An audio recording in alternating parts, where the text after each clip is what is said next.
আজকে আমরা আলোচনা করব স্টপ মোশন অ্যানিমেশন কি। আমরা জানি অ্যানিমেশনের ৩ টা প্রকারের মধ্যে 2D অ্যানিমেশন, 3D অ্যানিমেশন এবং স্টপ মোশন। এই স্টপ মোশন হচ্ছে এমন একটি অ্যানিমেশন যেটি সাধারণত মানুষ তৈরি করে কোনো একটা বাস্তব বস্তু যেমন পুতুল, খেলনা, মাটির মডেল ইত্যাদি ব্যবহার করে যেটি একের পর এক ছবি তোলে।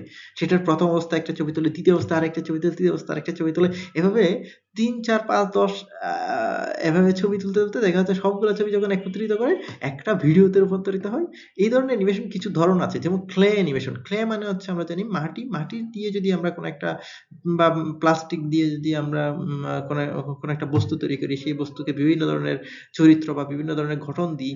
একবার যদি দিই সে হাঁটতেছে, আরেকবার যদি সে দৌড়ানোর ভঙ্গিমায় আছে, আরেকটা যদি সে দাঁড়িয়ে থাকার ভঙ্গিমায় আছে।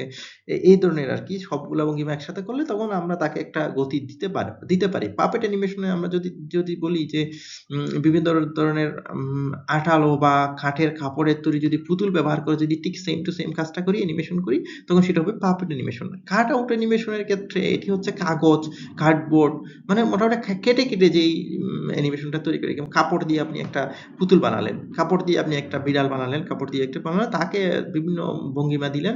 একবার দিলেন বিড়ালটা তাকিয়ে আছে, আরেকবার দিলেন বিড়ালটা হাসতেছে, আরেকবার বিড়ালটা দৌড়াচ্ছে, দাঁত বের করে আছে। বা এভাবে আরকি যে কাট আউট অ্যানিমেশন সবগুলো যখন ছবি আপনি একসাথে করবেন তখন একটা সুন্দর অ্যানিমেশন তৈরি হবে। অবজেক্ট অ্যানিমেশন হচ্ছে জড় বা নির্জীব বস্তুকে পর্যায়ক্রমে যদি নাড়াচাড়া করা দেওয়া হয় তখন সেটি হচ্ছে একটা অবজেক্ট অ্যানিমেশন।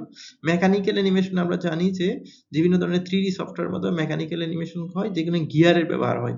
গিয়ার বা চাকা বা মেশিনের যে ব্যবহার সেখানে হয়। আমরা জানি স্টপ অ্যানিমেশন হচ্ছে সুবিধা হচ্ছে এটি বাস্তব অনুভূতি এবং সৃজনশীলতা বেশি। মানুষ তার নিজের হাতে তৈরি করে একটা সৃজনশীল। আপনি নিজের হাতে একটা অ্যানিমেশন তৈরি করতেছেন। আপনি ছবি ডিজাইন করতেছেন। আপনার ছবি দিয়েই কি হচ্ছে অ্যানিমেশনটা হচ্ছে। আবার এটার একটা অসুবিধাও আছে।